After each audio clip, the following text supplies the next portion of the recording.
basically, using it as an analogy, I said, okay, let's see if we take groups of populations. We have population and they're normally distributed. So take my hand, for instance, instead of the trees, right? So population kind of looks like that, a normal distribution.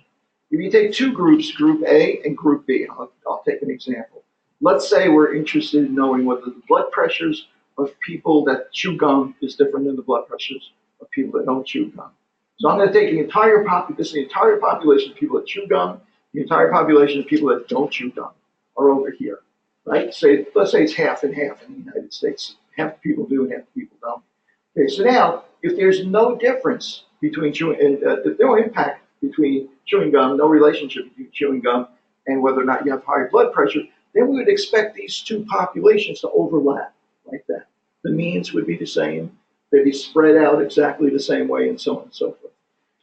So now let's say I re-examine this, I say to myself, boy, people that are nervous tend to chew gum. People that are nervous tend to have higher blood pressure. Maybe I'll make some sort of gross assumptions like that.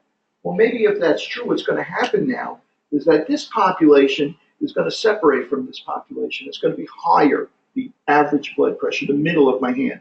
If this was 20 years ago, I'd hold up my middle finger as the two middle fingers as the mean. But now everybody's got YouTube and video and stuff like that, so I'm going to avoid doing it. I don't want to take it out of context. So anyway, so they start to separate. So one group is different from another group. Well, we never really use the populations, right? We only use samples, but samples distribute themselves in a similar way.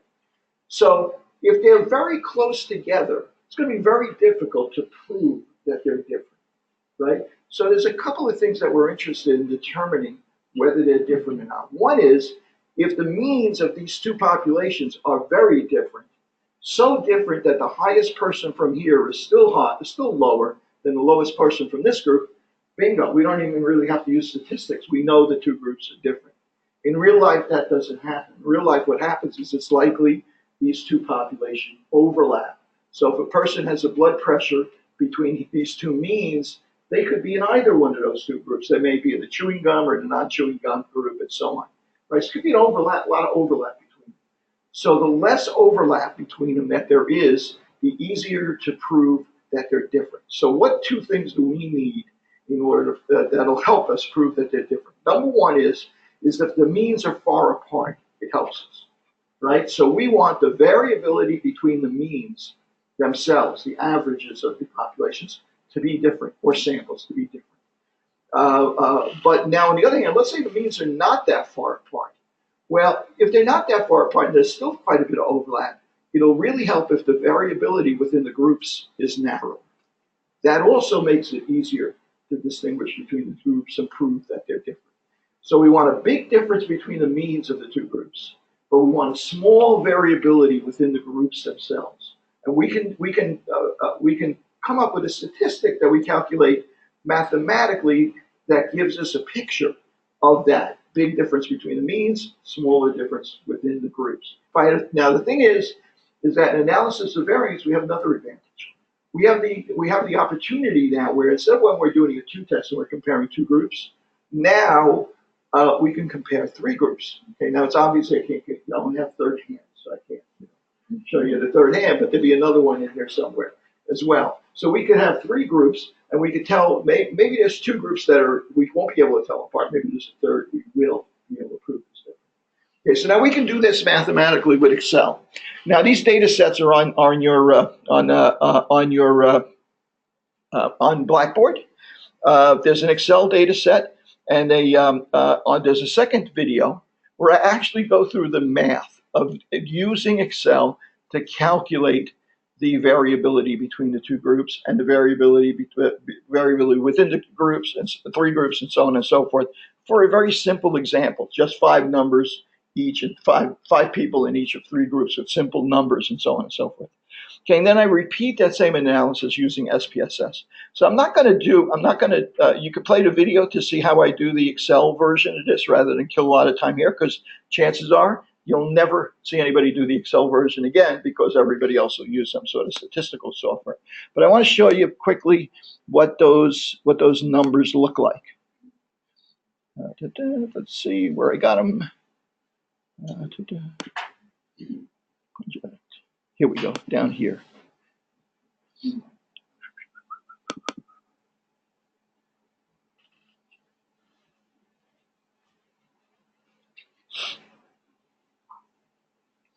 Okay.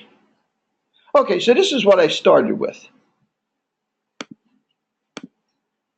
What I started with was 3 groups with simple numbers in 3 groups, and I can calculate an average for each of those 3 groups. That's each of those 3 samples. And I can calculate a variability, a standard deviation or a variance for each of those 3 groups. And I can calculate, also take the means and calculate a variability for those 3 numbers. In other words, treat those 3 means that I get as a new statistic, a new group, and calculate a variability for that. So I actually gave you, in addition to that video, you actually have the end product here too, I think, as well. Whoop, that's for porting into SPSS. So here we go. Let me blow this up. Okay, so now anybody remember how we calculated variability? What did we do? First, we calculated the mean for each group, right? Then we took the difference between each individual value and the mean, right? And then we squared that difference, right? We took the sum of all of the squares. What do we call that? Sum of squares, right? We calculated the sum of the squares of the differences. So in other words, for group 1, okay, the average for group 1 is 1.8. So 3 minus 1.8 is 1.2. 1 minus 1.8 is minus 0.8. Square that. Now we have the square of the difference, we add it up, we have the sums of the squares of the differences. Now to change that into variance, what did we do then? We divided by the sample size, right? N or N minus 1 in some cases, right? We divided by the sample size in order to get that. Okay, so first thing I did here was I calculated the means for each group, 1.8, 3.4, 4.4. Then I calculated the sum of squares for each one of these groups. Right? Then I went over here and I said, okay, now that I've calculated that, let me see. The sum of the squares of the differences within the groups, let's see if I got that. In other words, let's see what we have here. Let me see if I can't click in there. Okay, let's see. That's E16, E24, and E32.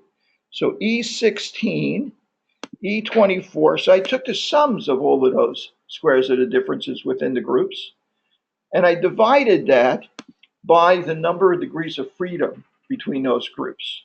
Oops, actually I should have gone up here. Number of degrees of freedom within those groups. Well, there's 3 groups. There's 15 people. So each group, the degrees of freedom was 5 minus, the degrees of freedom was 5 minus 1 is 4. So there's 3 groups. So the degrees of freedom for within the groups is 12. Number of people total minus the total number of groups. And that came out to what we would normally call the variance, right? We're calling it this time the mean sum of squares. Just the sum of squares divided by the degrees of freedom, the n minus 1 portion of this whole thing, just like we did before. So that number 2.1 represents the variability within the groups. Do we want that number to be big or small? We want that number to be small, right? Because we want the variability within the groups. So now, next I took the means, and I took the sum of squares between the means, divided by the degrees of freedom. There's 3 means, the degrees of freedom is 2. And that came out to be 8.6. That's the variability between the means. That's the mean sum of squares, the average of the sum of squares. Not really the average, because we use the degrees of freedom instead of like just n, but we call it the mean sum of squares. That's 8.6. Do we want that number to be big or small? Want that number to be big, right? Because then what we're going to do is we're going to take that number and produce a calculation called the F statistics, which puts the mean sum of the squares between the mean sum of squares between the means on top, and the mean sum of squares within the means on the bottom, which is going to be 8.6 over 2.1, and that's going to be equal to 4.09. So our F statistic, our analysis of variance statistic, is 4.09. Okay, so if the means are further apart, it would have given us a bigger number. If the variability within these numbers within each one of these groups was tighter, it would give us a bigger number also. Again, if the means were closer together or the variability within the group was bigger, it would do the opposite, give us a smaller number. But we want a bigger number to demonstrate that these groups are really different. Okay, so now we have to make a judgment. Is that 4.09 enough for us to reject the null hypothesis that all these means are the same? So how do we do that? Well, there is a distribution for the F statistic, a graphical distribution. You've seen it already in the lecture, and that distribution. See if I can't find a picture of it.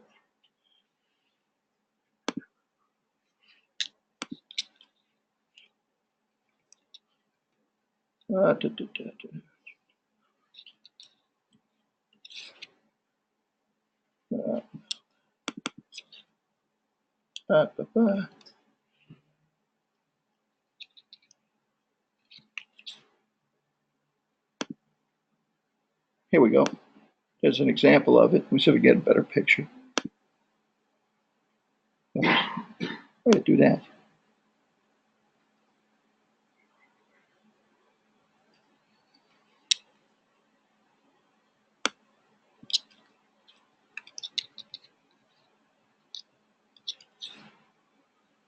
Here we go. Here's a good picture. Let me find it now.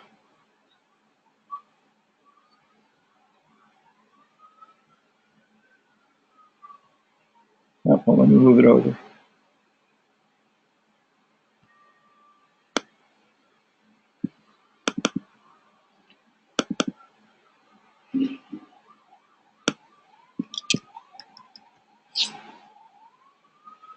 Okay, so we're going to get a distribution that is going to start off at 0. That axis all the way to the back end here is 0.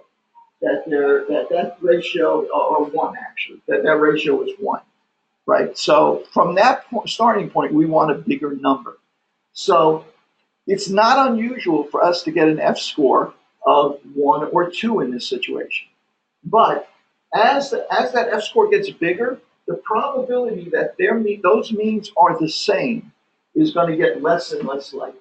So the area under this curve is the probability that you would get that big a number if those means were equal to one another, means that those 3 populations were equal to one another. Okay, now there's a special problem here. It's kind of similar to the problem we have with chi-square, is that if we're working with 3 groups, and if we're working with, in this case, I think 25 or so individuals within those 3 groups, right? Well, we're going to get 1 number for F. But if we're working with more groups, these numbers kind of get additive and a larger sample of people and so on and so forth. It affects this distribution. So we need a curve for every possible combination of number of groups and number of individuals within the samples. Right? So now, obviously, we're not going to go to a book and look up a curve for every possible number of groups and every possible number of people that could be in here. But if on Blackboard, you'll find a table. So I can't get to it. A table which gives you the value of F that you need in order to have less than 5% chance of having that big a number for F if there's no difference between any of those means. In other words, the number that you need it to exceed in order to reject the null hypothesis that the 3 means are equal. So what do we call that number? Critical value, right? So that'll give us the critical value for F. If our F comes out to be bigger than that number, we can reject the null hypothesis. Okay, so now notice that we have columns and rows here, right? And the columns represent the degrees of freedom for the number of groups that we have. How many groups do we have? 3. So how many degrees of freedom? 2. So we're going to work in the second column. So now how many people were in this study? There were, that was the other one. The one we were looking at, there were 15, right? There were 3 groups of 5. The one that we got the 4.09 for in Excel. There were 3 groups of 5 people. So 15, how many degrees of freedom does that represent? Anybody remember how we calculated that? It was -3, right? In other words, it was 5 minus 1 right, was 4, 5 minus 1, 4, 5 minus 1, 4. So it's really 15 minus 3, which gives us 12 degrees of freedom. So let's look up what our critical value is going to be. 3.89. Okay, that's our critical value. So if our F statistic exceeds that, we can reject the null hypothesis. So our F statistic was big enough for us to say that there is a difference between at least two of these means. So there's a statistical with 95% certainty, less than 5% chance of being wrong. There's a difference between these three. Okay, only problem now is that if I want to go any further, I have to do another test that compares these individually against one another to determine which of those means are different. Are all three statistically different? There's only one statistically different than one of the others or both of the others, and so on and so forth. And for that, we need to go to SPSS and do post hoc tests. You can do post hoc tests manually, but it's so cumbersome that you probably would never even consider it. If you look at Excel, right, what did we say that the means were between these two groups? So I can't get over to it. Up, that's the other one. Nope. Here's a completed one.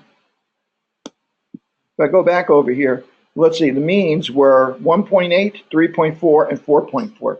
So I'm guessing that 1.8, you're gonna be able to prove that 1.8 is at least different from group 3. Group 1 is at least different from group 3. And maybe group 1 is different from group 2. Maybe I won't be able to prove group 2 and group 3 are different because their means are much closer together. Well, let's do the same example in SPSS. So if you want to download it, this file is on SPSS. I think it's called SPSS examples or something like that. I'll open it up right now and show you. Let me get this all out of the way.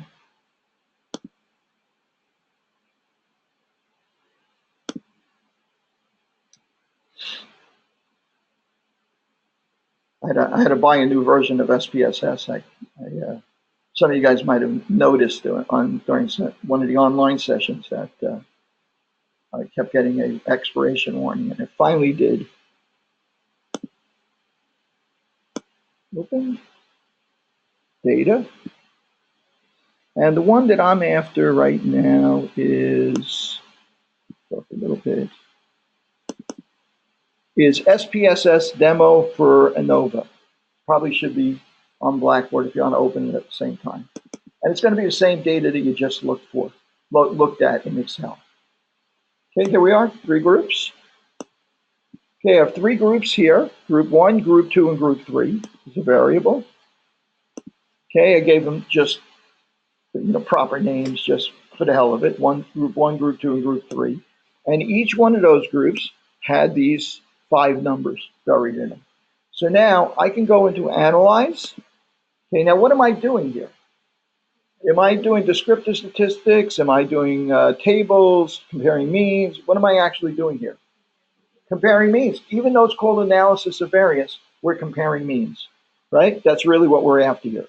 Compare means. I'm going to go to one-way analysis of variance, one variable.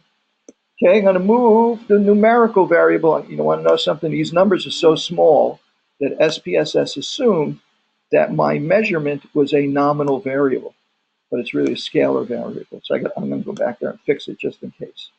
Analyze, compare means, one-way analysis of variance. I'm going to move measurement of the numerical variable into the dependence list. And the factor is going to be the group variable. Okay, the group 1, group 2, group 3, and so on. Okay, so now I'm going to go ahead and execute this. Say, okay, let's see what I wind up with. If I wind up with a table, I'm going to see if I can't blow this up a bit.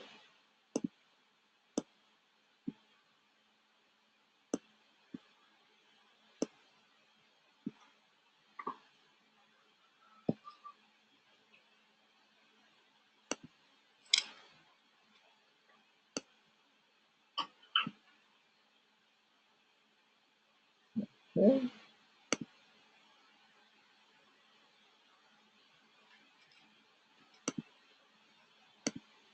I have to reopen behind here. There it is. Okay, I'll make it a little smaller. Okay, so here's my output table. You guys should have the same table if you were working along with me. So what I have here, well, the sum of squares between the groups is 17.2, right? That's the means, the sum of the squares of the means. That's the same number we got before. How many degrees of freedom were there? 2. Divide 2 into 17.2. This is literally doing the same thing we did in Excel. Divide 17.2 by 2 comes out to 8.6. That's the same number that we got for the top of that equation. The bottom of that equation is the sum of squares within the groups. We added them all together, all 15 squares of the differences, divided by the degrees of freedom to give us a mean sum of squares of 2.1. 8.6 divided by 2.1 gives us 4.09. We see it there, 4.09. Right? So we got the same result that we got with Excel, just a simple mathematical calculation using the sum of squares. I saw our hand up.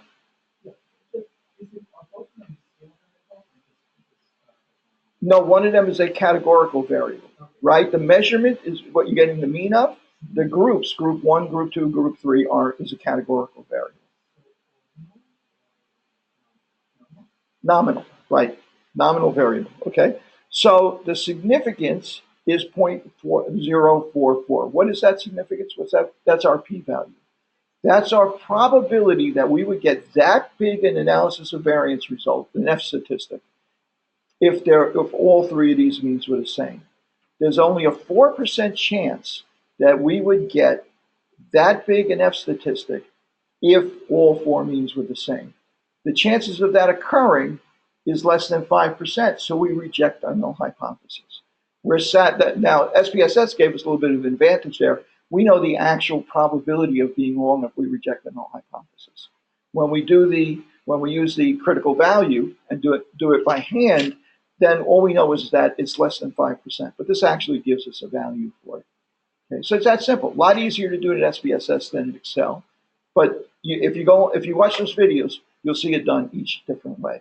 Okay, so now the only problem now is that we don't know which of these values are different. We kind of do know, really, because we kind of got a hint by looking at it. But let's go ahead and do that calculation. So I'm going to go to Analyze, Descriptive Statistics, Compare Means, One-Way Analysis of Variance, and I'm going to do my post-hoc test now. Now, first thing, you really want to do your analysis of variance before you do your post-hoc test, right? The obvious reason is that you don't want to do a post-hoc test and chance being wrong if you really had no justification for doing it. So first, make sure, do your analysis of variance, make sure. Okay, and then let's take a look at our post-hoc test. Post-hoc, by the way, in Latin means after the fact. So in other words, after you've shown that there is a difference using analysis of variance, now we're going to do additional tests. Okay, so now we were talking about,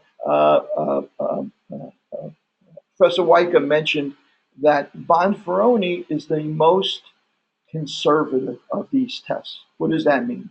That means it's the least likely to tell you that there's a difference between two means of all of these when there isn't of all of these tests, making it the most conservative, but also making it the one that might make you unsuccessful if you when you could have used another test and been successful at like proving a difference, right? You're really not proving anything in that case, right? So Bonferroni is the most conservative. Bonferroni, I believe, you can check me on this. I wasn't really privy. She had mentioned that maybe Tony knows something about this. Tony does know a little bit about this, but Tony would normally look up a few things, make sure he knows. Bonferroni, I believe, what it basically does is it takes the number of permutations that you would use in a t-test. For instance, if we have three groups, how many t-tests would you have to do? A versus B, A versus C, B versus C, A versus B. You have to do 3 tests, right? Am I right? 3 tests, right? So it would take that 3 tests, divide the 5% that you would need to reject the null hypothesis, alpha 5%, and recalculate that as 1.67%.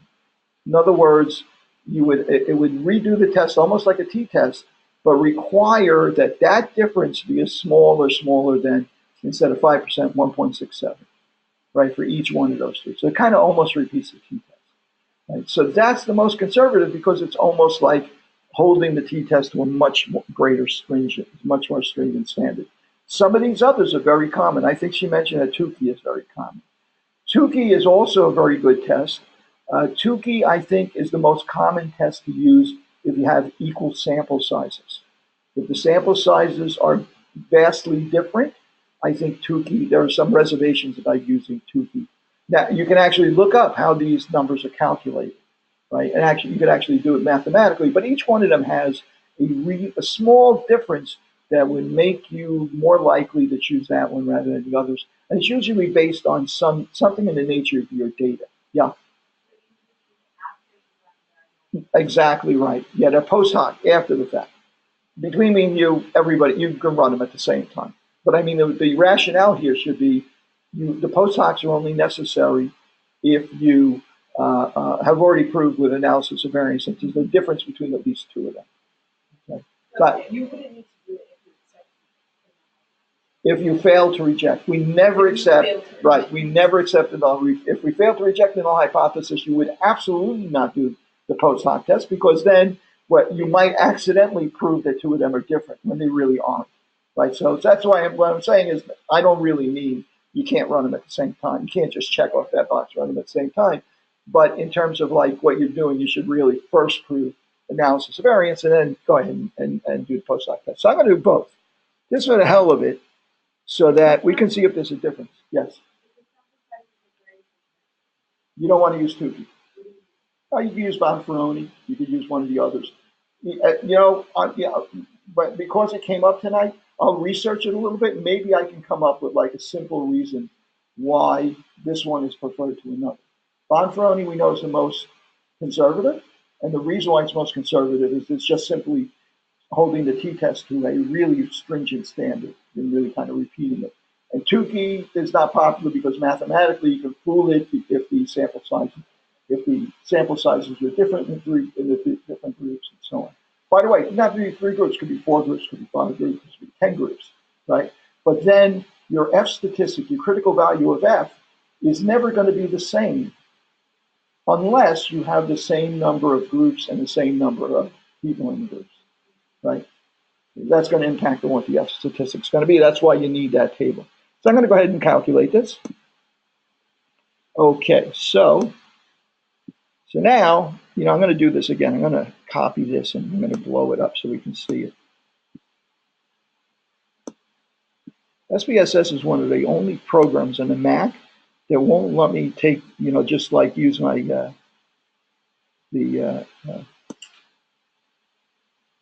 tablet and just spin it out.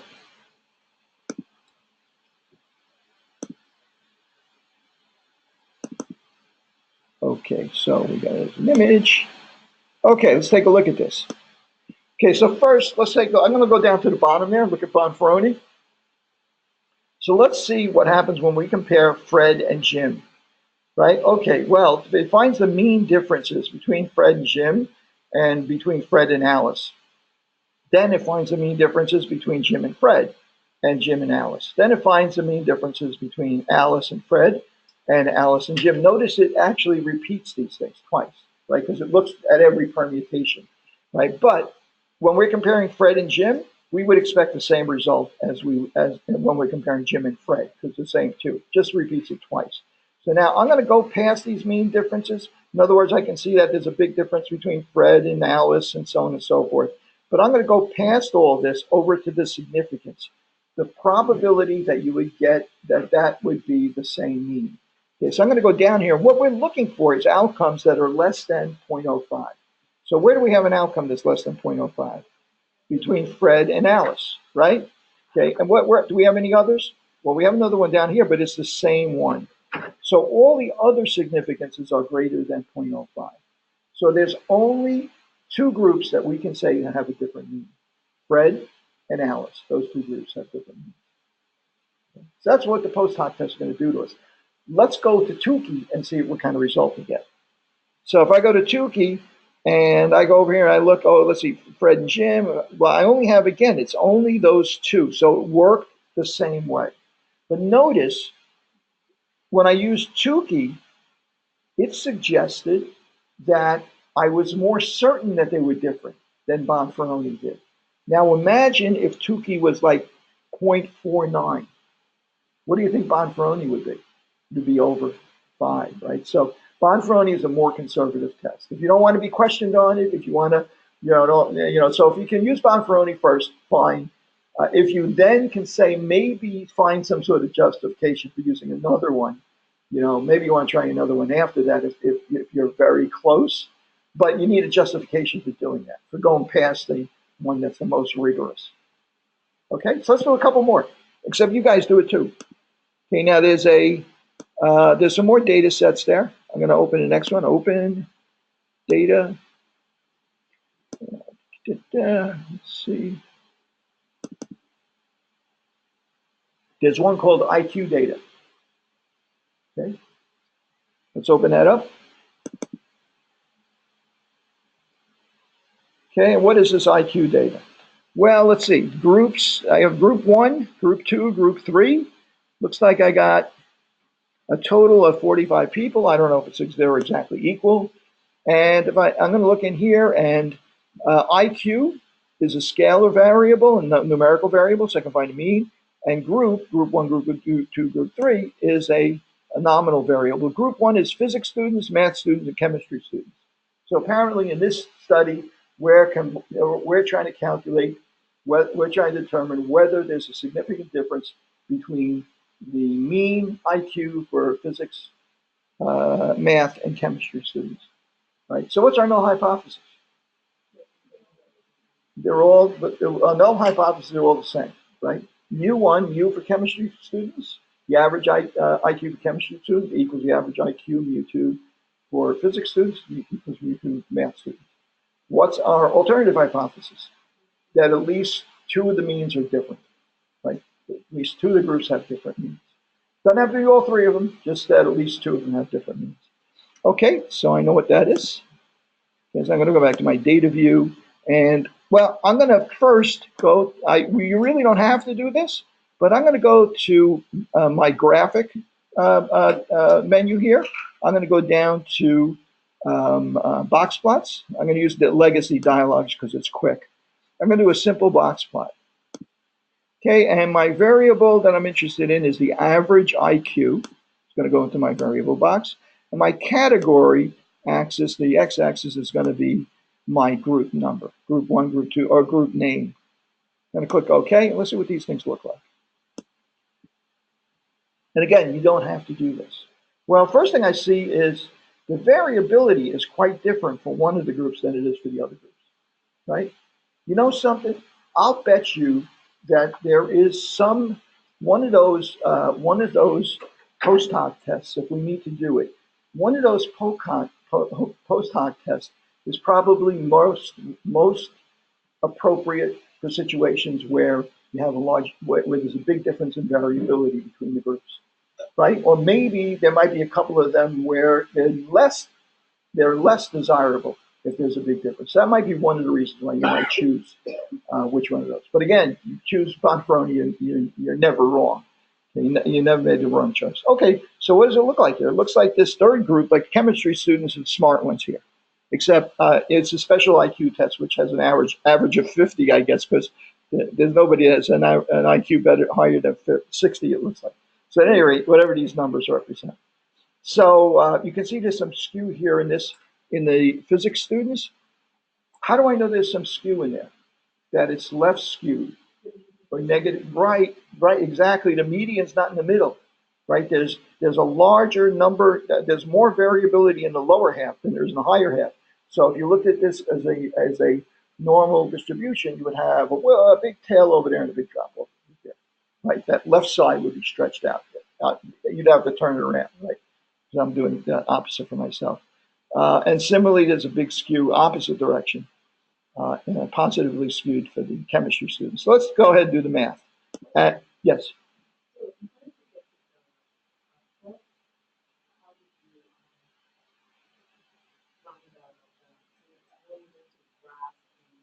I went to graphs. I went to legacy dialogues. And if you scroll down there, the second group there, it's box plots. Click. And then I just left it on simple, right? And I said, go ahead and do it. Right? Define it, and I moved in the variables here. In other words, these were over here. Right? So the variable that I'm examining the distribution of is I'm looking at the mean and the variability. That variable is a numerical variable, which is IQ score. So I moved that into the variable box. The groups, or the category axis is the x-axis, right? The x-axis is group 1, group 2, group 3. That's the bottom axis, right? So I'm going to move the groups into the category axis. Worst comes to worst, you get it wrong, and you won't get a box plot, right? So then you go back and just redo it. Okay, and you go ahead and do that. Okay, so now I'm going to do it again. Analysis of variance, analyze, compare means, one-way analysis of variance, and I'm going to move the IQ score into the dependence list and the groups into the factor list, and I'm going to say okay. Now let's see what my result is. My result is, let's see, an F of 20 and a significance, a p-value of less than 0.001. It's never really zero, right? When you say 0, 0, 0, it's really less than 0.001. Okay, so I know I can reject my null hypothesis. At least two of these means are different. Okay, now which of these two are different? So I'm going to go back here, analyze, compare means, one-way analysis of variance, and I'm going to go into post hoc, and I'm going to tell it, let's run Bonferroni. I'm going to click OK, and let's see what I get as a result. As a result, let's see, I get a very high level of significance for the difference between physics and chemistry students and between math and chemistry students. But I don't get a significant difference between math and physics students. So I was able to show that there's a difference between one group versus the two others, but not between those last two. Okay, analysis variance. Now let me ask you something. I'm going to go back here, and I am going to do something interesting here, I hope. Let's see, which one is group 3? I don't want to do it with this data set. I'll do it in the... Sure. Oh, did I make it go away? The physics and math students are the same. In other words, we're not able to reject the null hypothesis that physics student mean for physics students equal to mean for math students, right? And if you remember, we saw them. The box plots were very close together, and the chemistry students was up here, so they were significantly different than math students and significantly different than physics students. I doubt that's true. By any of this is true, by the way. Right? You guys watch what is it? The Big Bang Theory, right? Of course, we all know who are the smartest students. Physics students, right? At any rate, whatever that's worth. So at any rate, so let me open a new data set. Okay, and again, guys can do this with me, right? Okay, this time I'm gonna open up one that we've worked with before, North Carolina birth. Okay, so now what do I need here? I want to compare the means of a categorical variable, something that has groups in it, that's a nominal variable, categorical variable, that has more than two groups, right? So what do we have here that fits that? Well, let's say, for instance, let's compare the birth weight of babies in ounces. Okay, that's our numerical variable. Okay, how about a categorical variable? How about the race of the mother? Right? Let's see what the race of the mother, let's go into variable view and see what the race of the mother means. Here's the race of the mother. And the race of the mother, we have 7 categories, I think. Let me track this down. We have other, non-white, 1 white, 2 black, American Indian, Chinese, Japanese, Hawaiian, Filipino, etc., etc. We have a lot of groups there, right?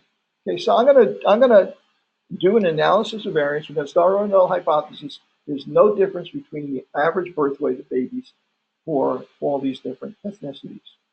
Okay, so I'm going to go in here, analyze, compare means, one-way analysis of variance, And what am I going to move in here to dependence list? It's going to be a numerical variable, right?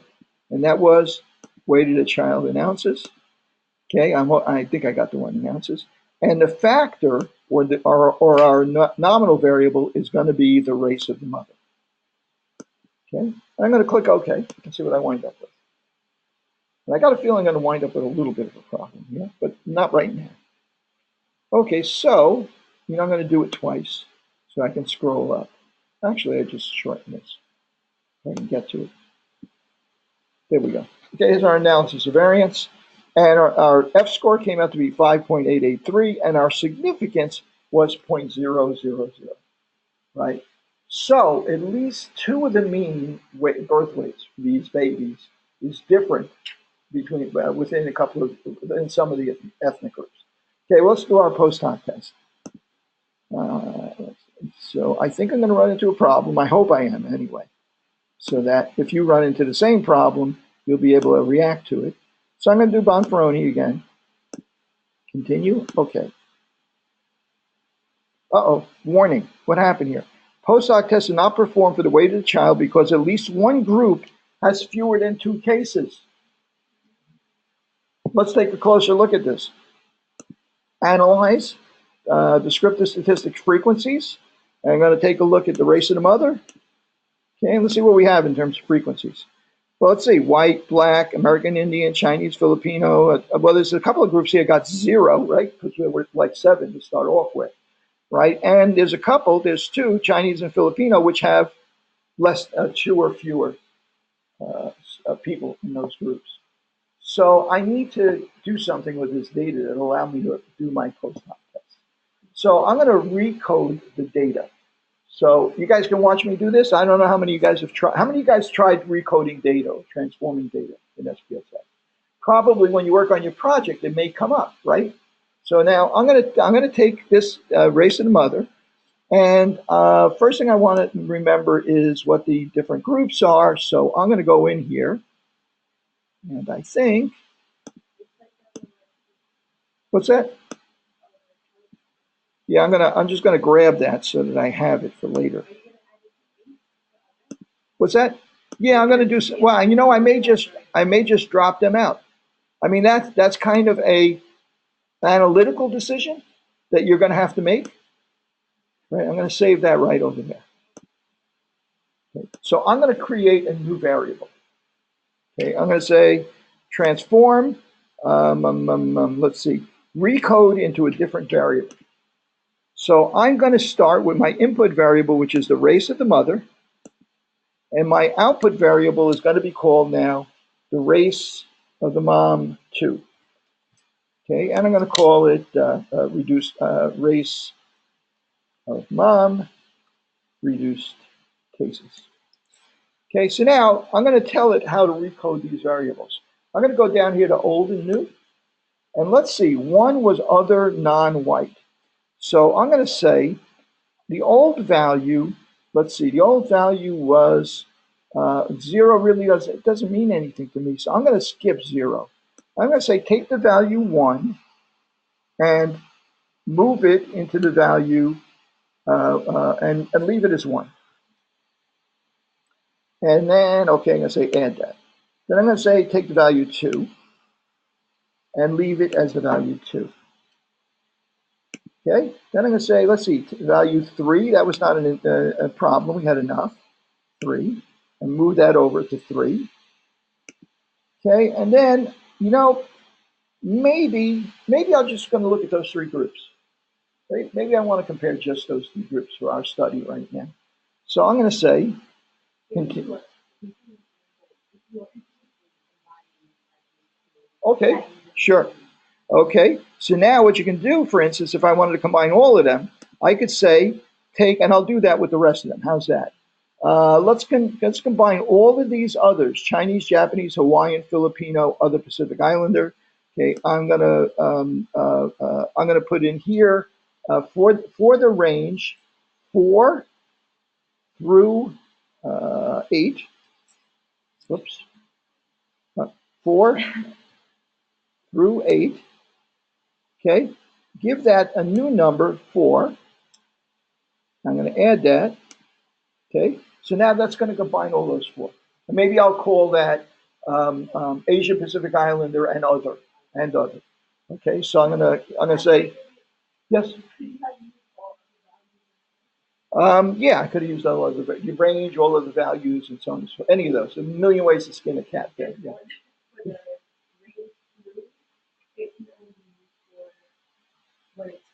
Value through the highest. In other words, from 6 to the top. In other words, if you didn't know if the highest number was 11 or 12, but you wanted everything from 7 and higher to become a certain number, then you would put 7 and then range through the highest. So in other words, 7 and all the way to the end. Get it? Sure.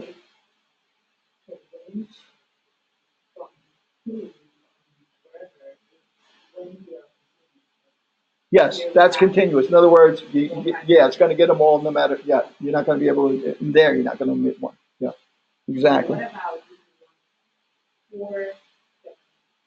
Well, you do them individually. Individually. You want to combine them. Oh, okay. Range. Yeah. Oh yeah, I'm sorry. You're exactly right. You could tell 4 to become 5, 7 to become 5, and 8 to become 5. So all of them will go into 5. So you can do three. You can do it in 3 operations. Exactly. You're right. That's what you're thinking of. Right? Okay. Okay. Good. Can I do this now? Go ahead. I'll say continue.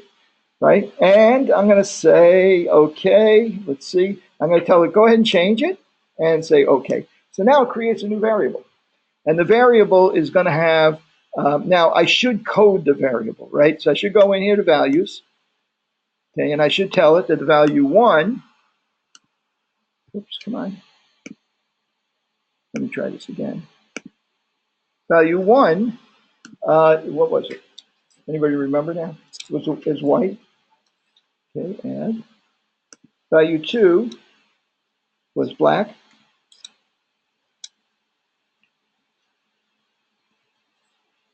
Value 3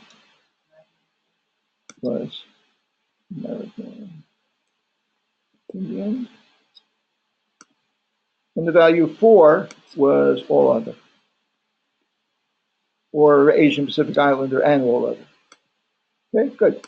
So now I'm going to run my analysis of variance. Analyze, compare means, one-way analysis of variance. This time, instead of using the factor race of the mother, I'll use this new variable I created, race of the mother, reduced number of cases. And I'm going to go into post hoc, and I'm going to cheat and run Bonferroni anyway. It's over there already. And I'll click OK. And here's my output window. So my output window looks like.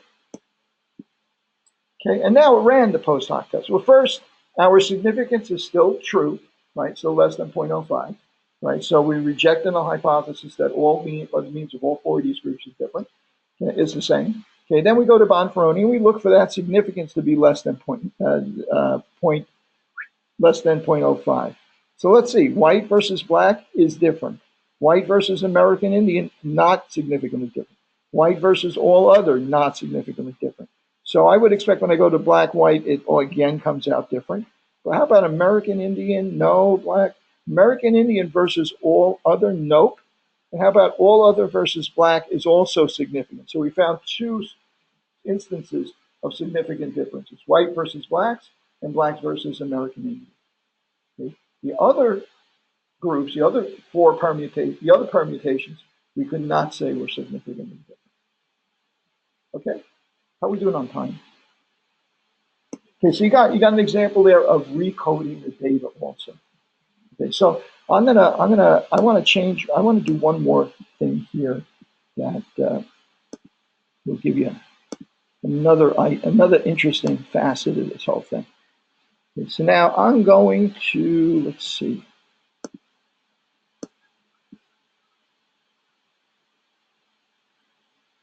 I'm going to recode this data again.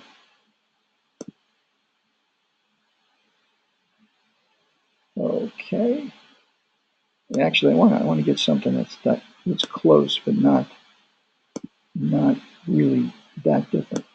Let me go back to this output, see what I can pick out here. Let's see. Significance. Okay. All other versus American Indian. Okay. I'm going to just keep two groups, all other and American Indian. So I'm going to create a new data set.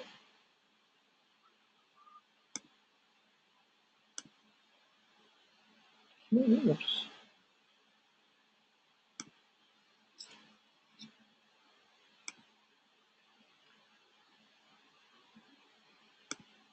Transform, recode into different variables.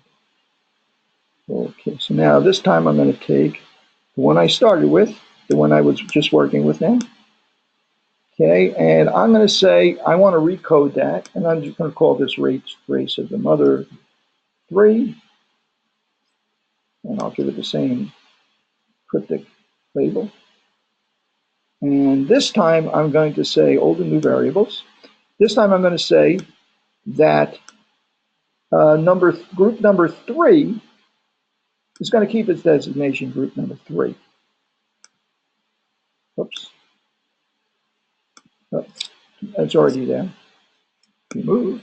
I'm just going to remove 1 and 2. Okay, so now what's going to happen now for this new variable is that it's going to recode this into a new variable, race of the mother 3, that's only going to have 3 and 4. It's only going to have 2 groups in it. Okay, so I'm going to change that and say OK. Okay, so now it's 2 groups. Let me see if it worked. Analyze. Let's see. Let's go back to our. Okay, let's see our data set, and let's go back to Dataview, and let's see. Oh yeah, here we go. 1s and 4s. Well, I see 1s and 4s in there. Actually, I'm not sure why I see 1s and 2s. Oh no, here it is. I only see 3s and 4s, right? So it worked.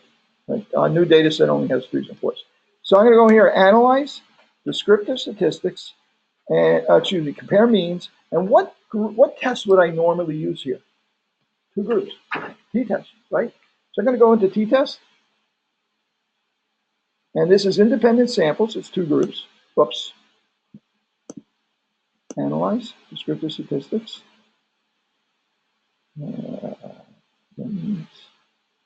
Independent samples. Okay, my test variable is the weight of the child in ounces. And my grouping variable is going to be my new race variable, race group with only 2 values. I got to define the groups, right? Because it could have been more than 1, but in this case, it's 3 and 4. Again, you would think since there's only 2 numbers in there, SPSS would figure this out.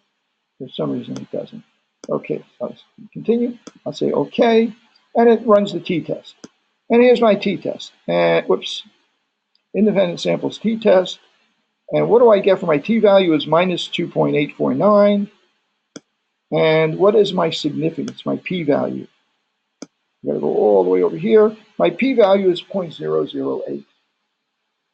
I'm going to do the same thing. I'm going to use the same data, and I'm going to cheat. Instead of using something with 3 groups, I'm going to run analysis of variance. I'm going to run analysis of variance, except this time, I'm going to just use those 2 groups.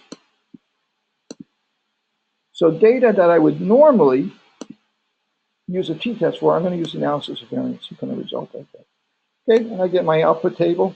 And what is my p-value when I use analysis of variance? It's the same test. The t-test and the analysis of variance are secretly behind the scenes the same test. Because what do you do when you do a t-test? You're comparing the difference of 2 means, taking into account the variability of the 2 groups. So basically, when you run analysis of variance on a group with only two values, you're doing the same thing as the t-test. You get the same output, you get the same result as the t-test. Interesting, right? Yes. You know, this was not important, by the way. Okay. Yeah.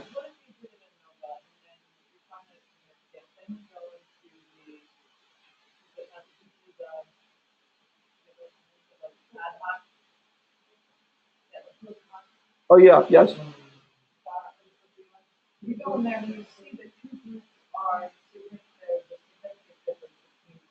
Right. Could you then select those? In other words, break those out and do a t-test on them? Yeah, and that's a good question. And I think that you would get a significant difference using a t-test on just those two groups. You would never do that before. Why would you not do it before? Because you wouldn't do it before because if you couldn't justify doing it for just those two, right? If it was like 3 values or 5 groups or 9 groups, right? Then you would have to compare each one of them doing a t-test. And with 9 groups, it's 1 versus 2, 3, 4, 5, 2 versus 3, 4, 5, 3, and so on and so forth. You'd have to do it 90 times, and each time you have 5% chance of being wrong, right? So it's like Russian roulette, right? You keep doing it often enough, there's going to be a bullet in the chamber. So, and we don't want that's alpha error, same thing as a bullet in the chamber, basically. Yes. Oh, yeah, and only use a t. I was just showing you. I just did that to demonstrate that there's really a lot of similarity between what you're doing when you do analysis of variance and when you do the t-test. In the analysis of variance, you're examining the difference between multiple means and the variability within each group. With a t-test, you're examining just 2 means and the variability in those groups, right? But it's mathematically, it winds up being the same outcome. By doing the Anova and Yeah. then doing the post hoc, Yes. and then finding two groups that are significantly different. Right. You could say we have a reason now to do it. Nah, you wouldn't but you wouldn't bother. In other words, yeah, you wouldn't. It's enough to Yeah, say. yeah, it's not. Yeah, you wouldn't bother going back to do that. Just do Yeah, this was just a demonstration to show you. Just to show you that all of this math that we're doing really comes from the same stream. It's like it diverges. Like the stream goes off that direction, but all of this is coming from the same idea. We're comparing the differences, variability between means, whether it's 2 or 3 or 4 or 5, and how variable the numbers inside of those samples are. So with the t-test, we're only doing it with 2 groups, or even 1 group, right, with a single sample t-test. With the analysis of variance, we're doing it with 3 or more groups, all at the same time. And then the post hoc tests are the ones that we use to like really ferret out which ones are really different. Okay, so I also have data here. I also have the data sets from the projects and stuff like that. For instance, let me see what else I got here. Let me go here. Open. I have so much stuff open now. I have no idea where I'm working. Data. Good point. There you go. What is your project going to be about? Okay. Which one of the data sets are you using? And Haynes or the Community Health Survey? What's that? The New York City Community Health Survey? That's this one right here, 2011, right? Okay, I'm going to open that up right now. Okay, so I have that open right now. So let me see what I got here. Why did it open that way? Let me try this again. Let me close all this other junk.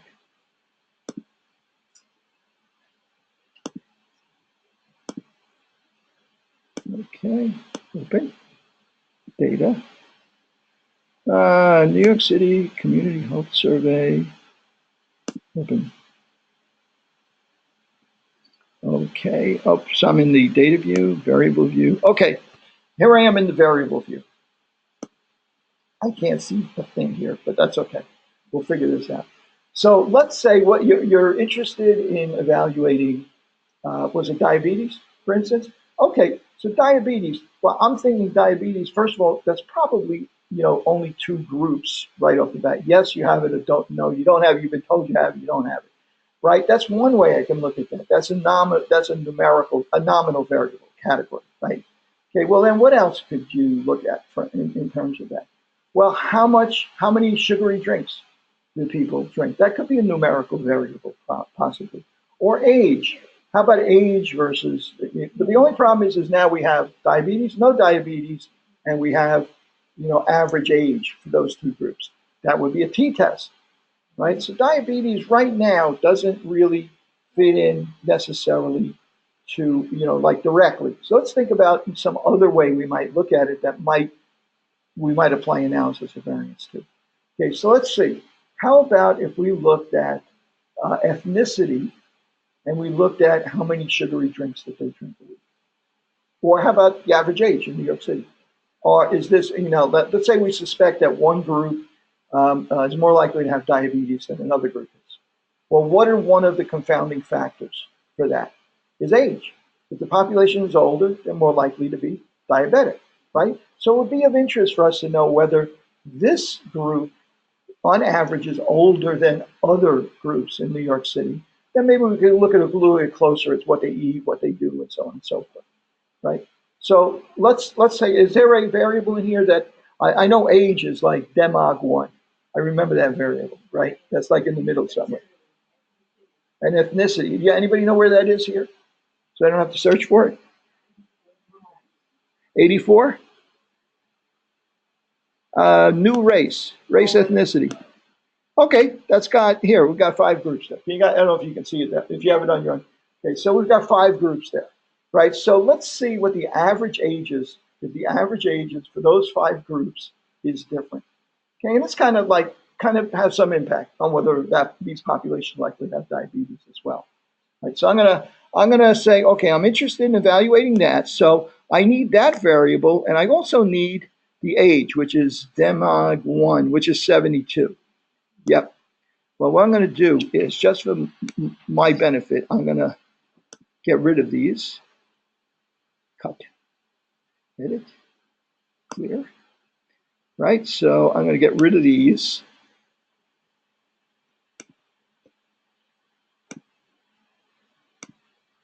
And just for the hell of it, I'll get rid of the rest of these. Okay. So now I only have 2 variables to work with. One is a... Yeah, you absolutely, just cut them out. But don't save it as a new file. Here, now I'm going to say save as, and save it as a new file, so you don't wipe out your old file and have to re-download it. Right? If I just save it now, they're all gone. Right?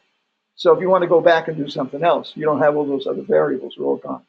But I just did it so it's a little less confusing to look at. Huh?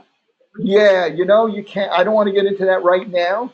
But yeah, maybe we'll do something online. The next few weeks, we'll do a few things online. And a few of them will be on little tricks you can do with SPSS filtering data. So you only see those stuff you want to see and stuff like that. Okay, so at any rate, so this way I got it out of the way quickly for myself anyway. Okay, so, but you should save it if you're going to reuse it, if you want to reuse the whole database again. Or you can always download it again. Analyze. Descriptive, I'm going to go into analyze. I'm going to go into compare means, analysis of variance, and what is my numerical variable? It's my age. Then I'm going to take race and ethnicity and put it into my factors. Those are my 5 groups of people, and I'm going to run my analysis of variance. Okay, so what do we got here? My null hypothesis is that all these groups have the same average age. My alternative hypothesis is that at least 2 of these groups have a different average age. Okay, so now let's take a look at what my result was. My F-score is gigantic at 113, but then of course I don't know how big that is really because these sample sizes are so big here. So it could be 90 and still not be big enough. But as it turns out, it certainly is big enough. We can reject the null hypothesis that all of these have the same mean. So I'm going to go to analyze, compare means, one-way analysis of variance, and this time I'm going to go to post hoc. I'll choose Bonferroni, and let's compare these 5 groups and see how they look now. Okay, let's see which ones of these are different. Wow, looks like they all got significant differences, right? Look at this. White is different than all the groups. The only groups that we couldn't say are different are Black and Asian Pacific Islanders, Black and other non-Hispanic, Hispanic, Asian Pacific Islanders. So those 3 groups kind of, but white, Black, many of the others we could tell are significantly different, but a couple of them we couldn't. And the significance is enormous. But wait a second. You know something? I don't really know how big these differences are. I only know they're significantly different. One of the disadvantages, it's not really a disadvantage. One of the issues with having very large sample sizes is it's easy to prove the difference. In other words, maybe the average age difference between these populations is only 1 year. Is that enough to make a big difference in the rate of diabetes? Probably not, right? So let's find the average age for all of these. Analyze, descriptive statistics, explore, and I'm going to put the average age into my dependence list, race and ethnicity into my factor list. Say, tell me all the descriptive statistics. I'll click OK. Let's see. White non-Hispanic, 57 years. Black non-Hispanic, 50. Oh, that's a big difference, I guess, right? Hispanic, 48 years. Asian Pacific Island, 49. So white non-Hispanic, significantly older than. I'm kind of surprised at that. It was an interesting result. Maybe you can use that, right? So maybe their rates of diabetes, maybe that's if you find that Hispanics have a higher rate of diabetes than the white population in New York, well, then it's got nothing to do with age, because in general, the white population is older than Hispanics are in New York, right? So at least you eliminated that confounding factor.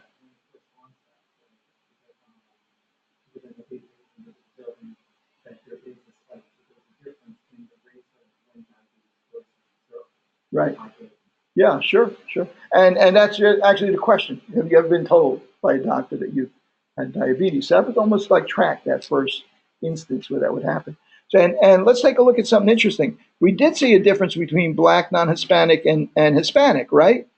And look, 49 versus 40, almost 50 versus 48. Not that big a difference. So you got to be a little bit careful when you reject an output and say the means are different. If you got big data sets, it's easy to distinguish between small differences significantly. There is a significant difference, but that significant difference really is only represents a year or two. Yes? So the question Yeah, well, we proved statistically that there's a difference between Group B and Group C. But if the difference is only a year or two, we may not feel that's clinically important. Right, exactly. We would not use that as an argument for this population may have higher diabetes rates because they're older, because they're only a year or two older. They're not a lot older. So, okay. So what do we say we call it a night? Anybody got any questions before you go? Pretty simple, right? I mean, it's not that hard. Now you can go back to your databases here, and you look into this with the thinking that, gee, I want to compare. If I have want to look at ethnicity, which is 5 groups, and I want to look at something that has a numerical variable, age, number of drinks, number of cigarettes they smoke, number of this. That's a numerical variable in here, and then you can start to think, I'm going to apply Anova. On the other hand, if you're looking at whether a person's diabetic or not, and whether they smoke or not currently, what are those? Those are both categorical variables. So what are you going to use there? Chi-square, right? Chi-square, odds ratio, relative risk, right? If you have 2 groups, right? And we're going to get to another point now in the next week or so where we're going to look at, well, what if you want to see if there's an association between age and the number of cigarettes people smoke? 2 numerical variables. That's going to use something called regression, linear regression. We're going to look to see if there's an association. As you get older, you smoke more cigarettes.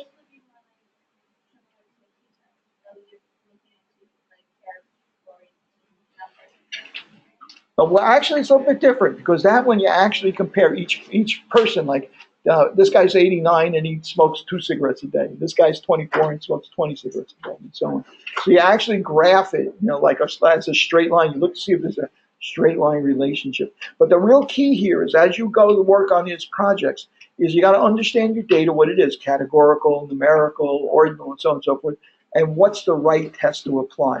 What should I use? Should I use chi-square? Should I use odds ratio? Should I use regression? Should I use analysis variance? Should I use t-test? Yes? So in order to get data comparing the weight and the age, Yes. that means you have come up with a conclusion previously that.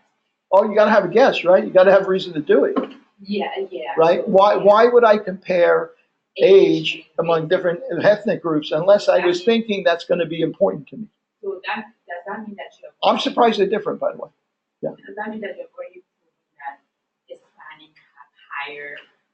Yeah, that was my argument, right? In other words, she's investigating diabetes, and I'm working with an analysis of variance, and I could not easily come up with a reason to apply analysis of variance to it. Because diabetes is yes or no. They've been told they have it, or they've been told they don't have it. They don't have some people with a little bit and some with a lot of diabetes. Right? It's just you have it or not have it. Right? And what do you want to compare that to? And I'm looking for a numerical variable. I could have used diabetic or not diabetic. I could have looked at age with that. So I'd have a categorical variable, diabetic, not diabetic, and a numerical variable, age, to see if older people, if diabetics tend to be older, right? But that would not have been an analysis of variance. The only two diabetic, that would have been a t-test, right? So, yeah. I was forcing myself to use that test. That's really what was going on here. Since tonight was analysis of variance, I was going to find a way to use it, based on, she was the only one that came up with a good question. So I had to work it in there somehow. Good night, guys. Okay, hopefully if this recording